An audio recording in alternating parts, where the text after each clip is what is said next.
মুজিবুর রহমান সাহেব বাংলাদেশের স্বাধীনতা চায়নি, তিনি পূর্ব পাকিস্তানের প্রধানমন্ত্রী হওয়ার চেষ্টা করেছেন। 9 মাস লড়াই সংগ্রামের মধ্য দিয়ে আমরা একটি স্বাধীন বাংলাদেশ, একটি স্বাধীন ভূখণ্ড, স্বাধীন একটি পতাকা আমরা পেয়েছিলাম। কিন্তু স্বাধীনতার পরবর্তী সময়ে এদেশের মানুষ যেটি লক্ষ্য করেছিল, একটি পরিবার, একটি রাজনৈতিক সংগঠনের কতিপয় নেতৃবৃন্দ এই মহান মুক্তিযুদ্ধ, এই স্বাধীনতা, এই প্রিয় বাংলাদেশকে তাদের নিজেদের পৈতৃক সম্পদে তারা পরিণত করেছিল। আমরা যদি ইতিহাস থেকে জানার চেষ্টা করি, আমি তৎকালীন মুক্তিযুদ্ধ চলাকালীন সময়ের অস্থায়ী যে সরকার গঠন হয়েছিল, সেই অস্থায়ী সরকারের যিনি তৎকালীন প্রধানমন্ত্রী ছিলেন তাজউদ্দিন আহমেদ সাহেব, তার কন্যা শারমিন, তিনি একটি বই লিখেছিলেন। আপনারা হয়তো অনেকেই সেই বইটি পড়েছেন, যে তাজউদ্দিন নেতা ও পিতা।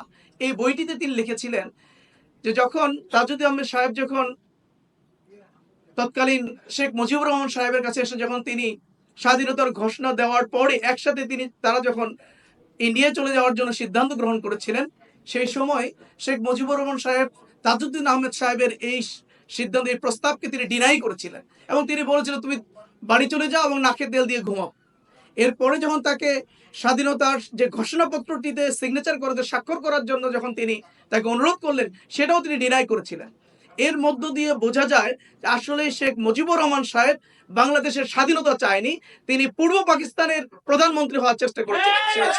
বছর ধরে স্বাধীনতার পরবর্তী সময়ে যে স্বাধীনতা আমরা অর্জন করেছিলাম, যে স্বাধীন ভূখণ্ড আমরা পেয়েছিলাম, কিন্তু স্বাধীনতার প্রকৃত স্বাদ আমরা গ্রহণ করতে পারি নাই এই একটি পরিবারের কারণে। দীর্ঘ 15 বছর ধরে তারা স্বাধীনতার পক্ষ বিপক্ষের শক্তি বলে এদেশের মানুষকে যেভাবে জুলুম করেছিল, নির্যাতন চালিয়েছিল, তার এককভাবে ক্ষমতার মসনদকে টিকে রাখার জন্য বাংলাদেশের মানুষকে তারা তাদের প্রজায় পরিণত করেছিল। জুলাই আগস্টের গণঅভ্যুত্থানের মধ্য দিয়ে, দেশের ছাত্র জনতার গণঅভ্যুত্থানের মধ্য দিয়ে এই ফ্যাসিবাদী সরকারের পতন হয়েছে। খুনি শেখ হাসিনার সরকার বাংলাদেশ থেকে পালিয়ে যেতে বাধ্য হয়েছে। আমরা স্পষ্ট করে বলতে চাই, আর কখনোই বাংলাদেশে ফ্যাসিবাদের চেহারা আমরা দেখতে চাই না, ফ্যাসিবাদের উত্থান আমরা দেখতে চাই না।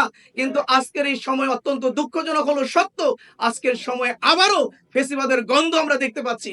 বাংলাদেশের কিছু রাজনৈতিক সংগঠন তারা আবারও সেই ফ্যাসিবাদকে ফিরিয়ে নেওয়ার জন্য তারা আজকে গভীর ষড়যন্ত্র করছে, তারা আজকে কথাবার্তা বলছে।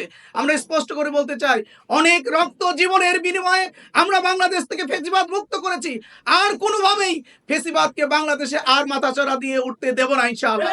প্রয়োজনে আমরা জীবন দিব, আবারও লড়াই করবো ইনশাআল্লাহ রাজপথে থেকে, কিন্তু ফ্যাসিবাদকে আর কখনোই বাংলাদেশের মাটিতে আমরা জন্ম নিতে দেব না ইনশাআল্লাহ।